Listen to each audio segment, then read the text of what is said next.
All right, even and odd functions.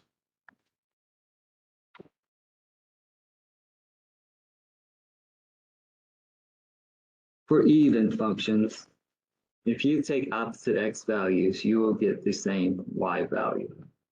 This means you have symmetry with respect to the y-axis.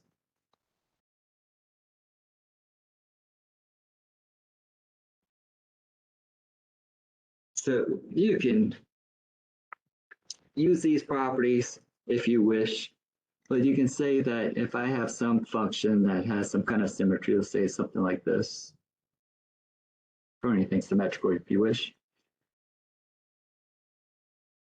from negative a to positive a, opposite values there. We can divide this up into two regions, right? So let's go down to A. And region 1 has the same area as region 2, right?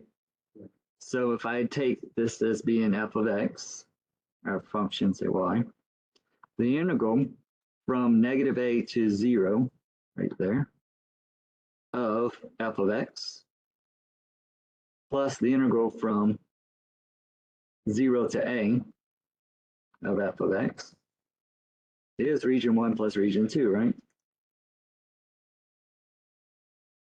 Or I could just say 2 times region 1, or 2 times region 2. You'll get the same. So sometimes you don't even have to look at the entire function on the entire interval that's given. If you know it's an even function, you can split the interval in half. Sometimes it might just be more work, right? Yeah. And then double it. But that's just one property with even functions that works. Odd functions are similar.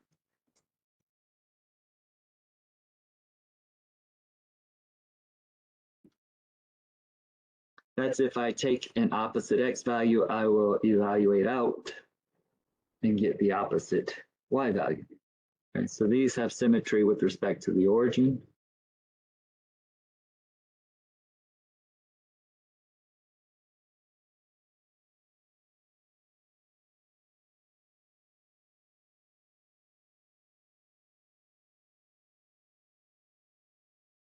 So something like that.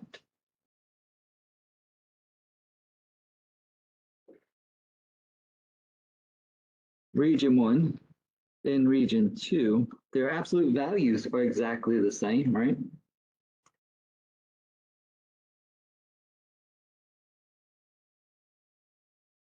But their net area total is what?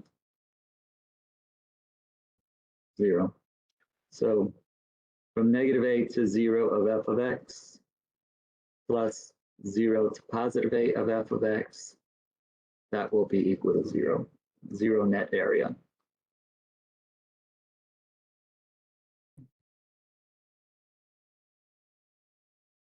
Because region 2 will be positive, region 1 will be negative, right?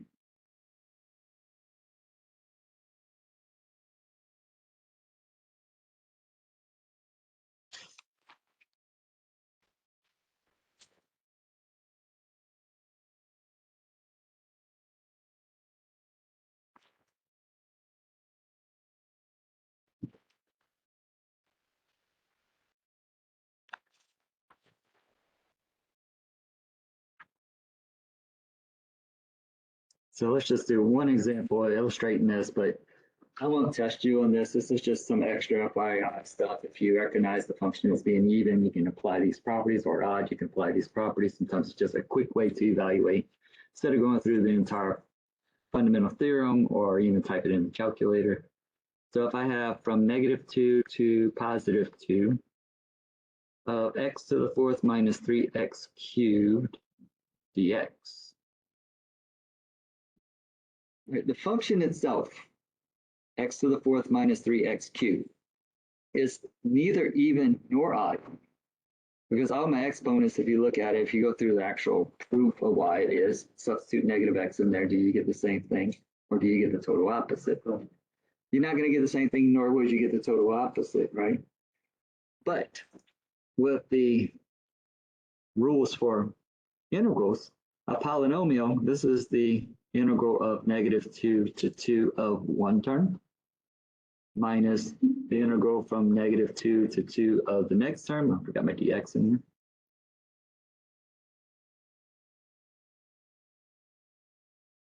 Like that.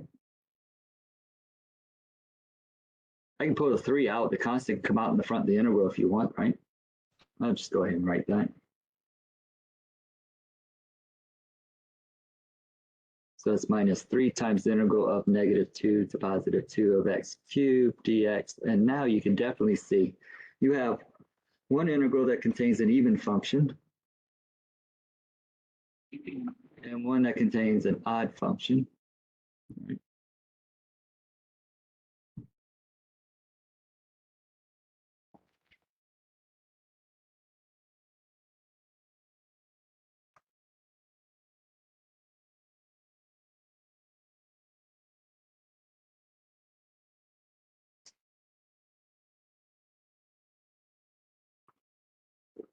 All right, so even functions all the way from -2 to positive to 0. I can look at just that side, or I can go from 0 to 2, right?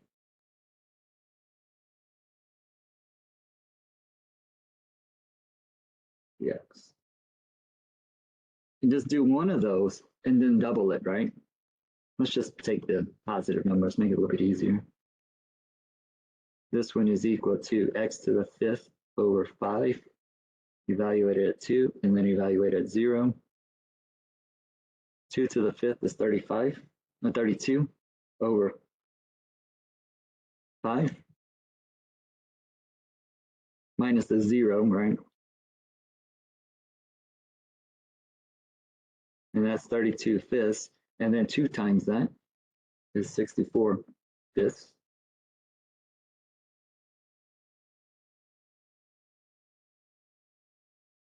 That's the even part. The odd part we know is going to sum to 0, right? Because we know it's passing through the origin, so half of it, its mirror image is below. The upper part is above it, right? So this is going to be equal to 0 right there. So that's your final answer, just 64 fifths. Again, I don't know if that's more work than to just do the net area of the limits that are given to you.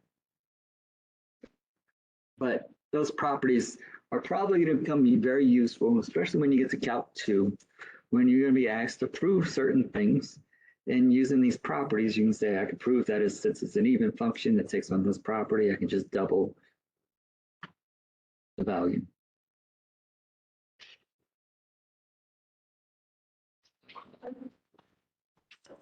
It works really good with some of the trig functions. We could know because our trig functions, many of them are even and odd, right? Sine is an odd function, so you can just take, and you know if you have an equal value on the left as you do on the right. So if say negative pi over 2 to positive pi over 2, integration of that is going to be 0. All right, the average value of a function.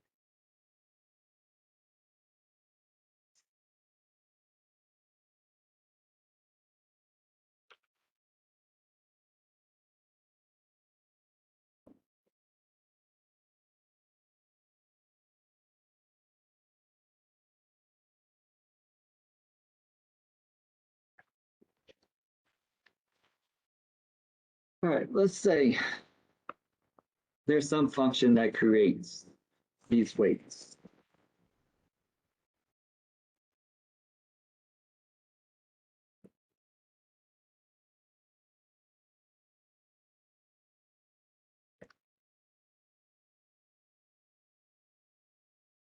The weights of people, and we know what that function is. It's called food, right? Food and exercise, right? So it's all kind of things that are happening to create these outputs. And let's say we get these outputs of 155, 143, 180, 105, and 123. Fairly small weights.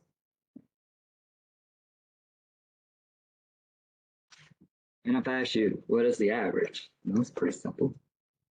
The average is, add them up, and divide by how many you got, right? This is the 141.2. Yeah, you don't need to see me do this, right? Okay.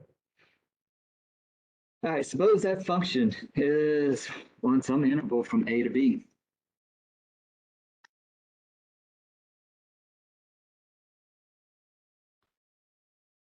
We have grid points. Remember the grid points with my Riemann sums. Left grid point starts at A, and then we have x1, x2, dot, dot, dot, xn somewhere, then all the way to B, right? Our right endpoint, our grid point. The width between A to x1 and A to x1 to x2 should all be the same, right? So our change in x, that's our width, was equal to, all we have to do is say B minus A divided by n, right? That'll give us n rectangles of all the sameness. In each one of those rectangles, we selected a special x sub k, and we said x sub k star represents the midpoint. That was a nice number, right? So select a x of k star.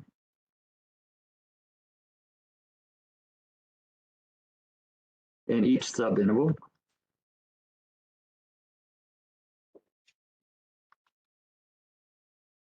And compute f of x sub k star.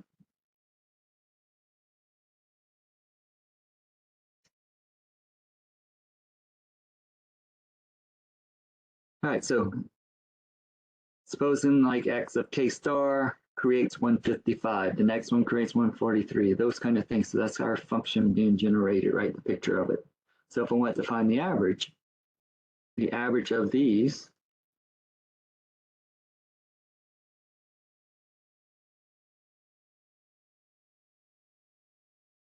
is f of x1 k star plus f of x2 star plus f of x3 star and so forth, right? So let's put plus dot dot dot instead of another one. I'll wait to the very last one, which is f of x k star. N, that's an N, I'm sorry. X sub n k star. X sub n star.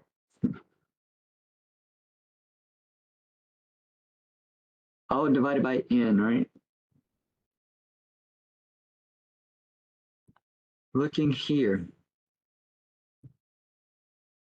Solve that for n. Isn't n equal to b minus a divided by change in x?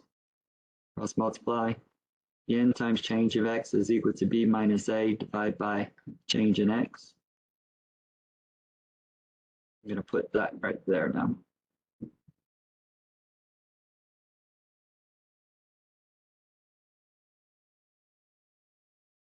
So we'll have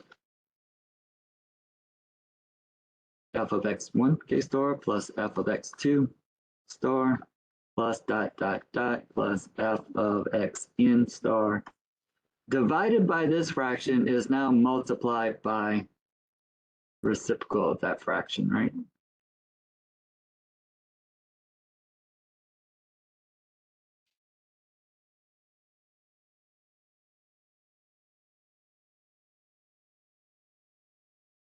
This right here, I can shorten this.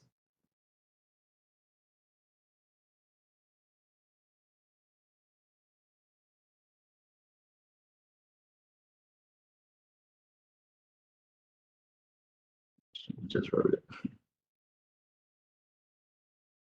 Shorter notation would be, this is a summation, right? Summation times x times change in x. Summation as k goes from 1 through n of x, f of x k star times my change in x times 1 over b minus a. So this 1 over b minus a is a constant. B is fixed, a is fixed, right? That's a fraction. Let's put that out in the front.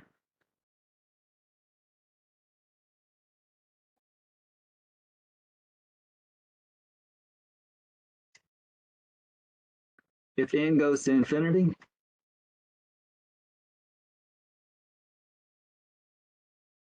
meaning we're creating a lot of subintervals, lots of rectangles. My change in x goes to 0, right? Smaller and smaller and smaller. So that's a limit, right? So this is the average value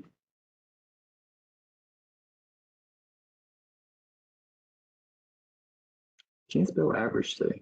Average. We're going to note it F bar. Anytime you put a horizontal line on top of a variable, that means the average is the average of the function. X bar, if you've taken statistics, that's a mean of all the x's. X bar. C bar, I think we might have done average cost.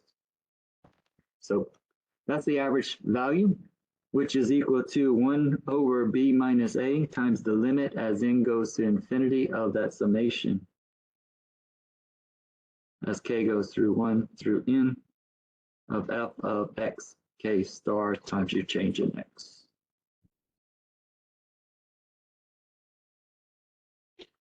This is nothing more than a Riemann sum, right? In Riemann sum, we saw that is nothing more than an integral. This is 1 over b minus a times the integral from a to b of f of x dx. So that's your proof of the average value of a function.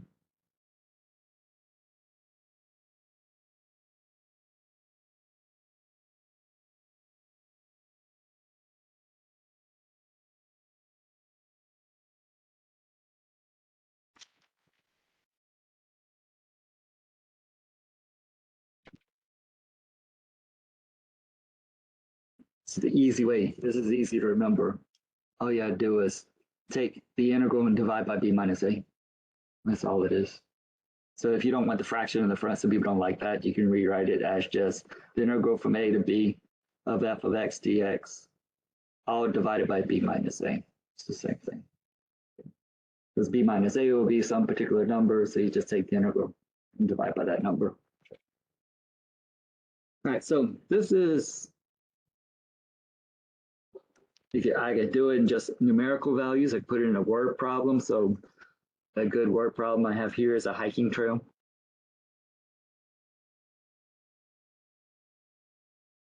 It has an elevation given by f of x is equal to 60. Oh, this is pretty long. It's not going to fit there.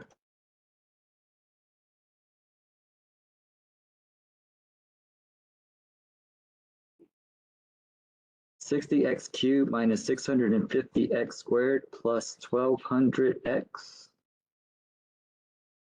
plus 4500. Where f is measured in feet above sea level. Did I say f?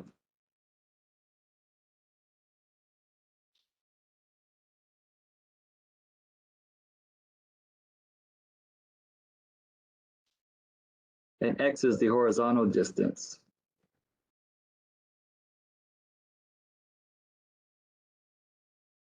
along the trail.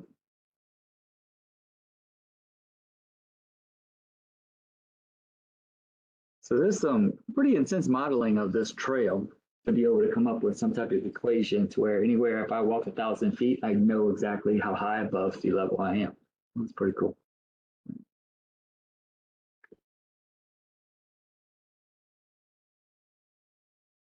I seriously doubt this is the exact function that represents this, but it's probably a lot more complicated than that, but it's a pretty good estimator probably. All right, and horizontal distance is in miles.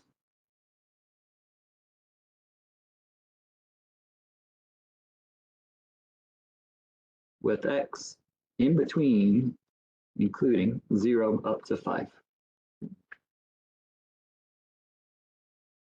With the average elevation.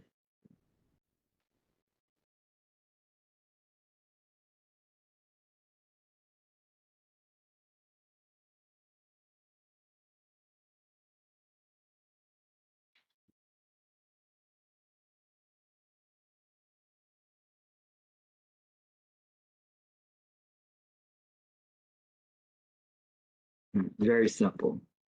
F bar is 1 over b is 5 minus a 0 of the integral from 0 to 5. Make sure you're always putting your integrals, the lower is your smaller number, your upper is the bigger number, right? If it is reversed, I'll show you a trick you could do that. You flip it and you put a negative out on the outside. Okay. I don't think I've mentioned that last time, but so if I have from 5 to 0, all you do is now 0 to 5 and put the negative in front of the integral. That's it. All right, so this is of our function, f of x, I'll just write it like that, dx. And now we can take the 1/5 of the antiderivative, 60x to the 4th over 4 minus 650x cubed over 3 plus 1200 x squared over 2 plus 4500 x over 1, if you want to put that, I'll do it. Evaluated at 5 and at 0.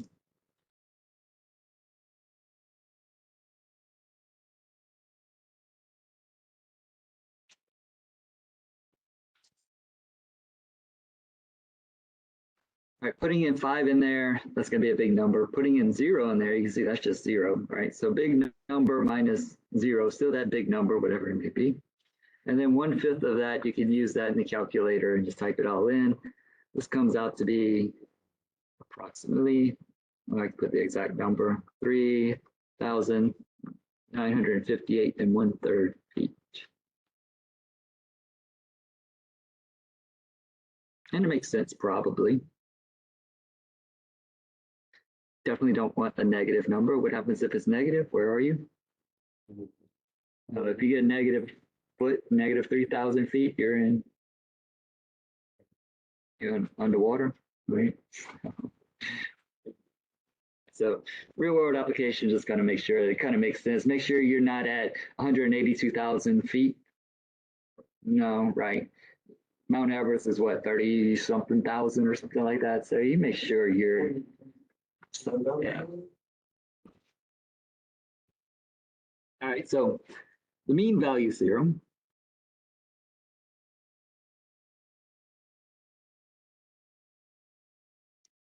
For integrals. Very similar to the mean value theorem for the derivatives. That was where the average rate of change equaled the instantaneous rate of change. So you got to figure out where will this occur. Okay. So I'm going to say there is some output given a C. So f of C is equal to the average value, which we know the average value is 1 over b minus a times the integral from a to b of f of whatever function, let's do t, f of t dt. So once I get this number, I'm going to set it equal to the function, and I can find out where c is.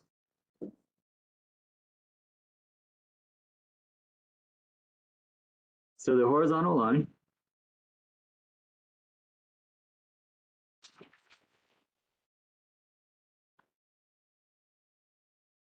y is equal to f bar intersects the graph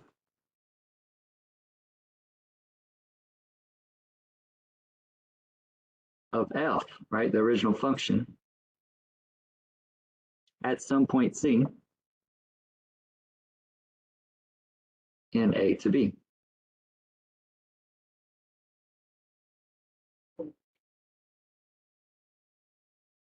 So a little quick picture of what this says. You got some function, who knows? We're going from A to B. And suppose this right here is F bar, the average value. So mountain might be anywhere from 0 feet sea level all the way to 5,000 feet. And it kind of changes along the way. The average value was 3,000 something something.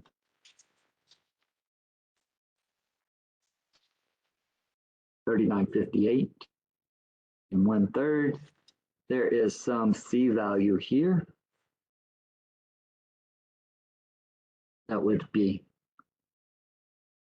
an X value. And our X value in this particular problem was how many miles did you walk to get to that average elevation? That's the mean value theorem. So find the C in our previous problem.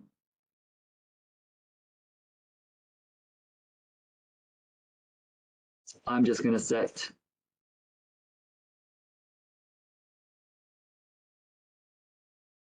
$39.58 and 1/3. Let me just do 0.33. Make our lives easier. It's going to be some approximation. It's equal to the original function. Let's see. 60x cubed minus 650x squared plus 1200x plus 4500. Now this isn't the prettiest to solve by hand, right? It'll work, but let me use a calculator, let it work, do a job for us. So having a calculator solve for x, I'm looking for the intersection. I can say the left side, let's say 3958.33. Delete everything else, just clear it out.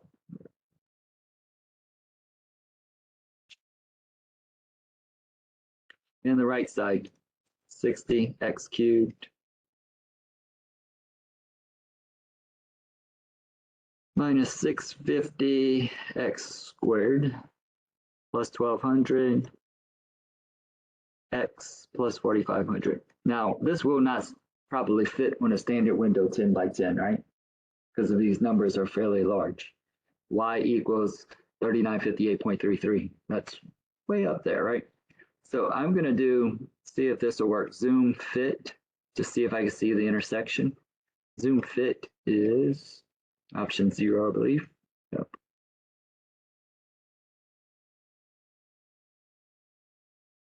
All right, there's the horizontal line, and here comes an intersection.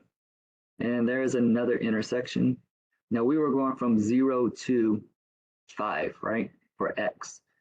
I don't care about what's on the left. This is the entire function graph. I'm only concerned from 0 to 5, right? So right here is the x value. If I had to guess, it's probably 2 point something, almost 3, but let the calculator find it. Second, calculate intersection.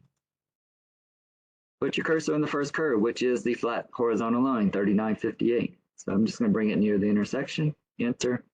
It jumps to y2. That's the right side of the equation. It's near the intersection already. Hit enter.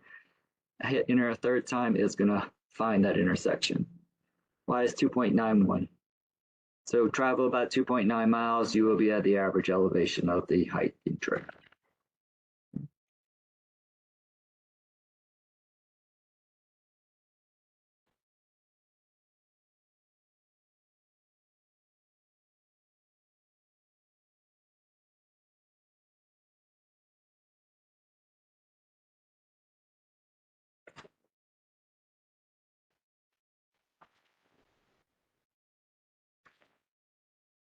All right, any questions? That's basically it for 5.4.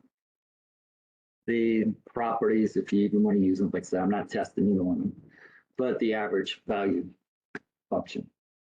That's pretty simple, which ties into the mean value theorem as well.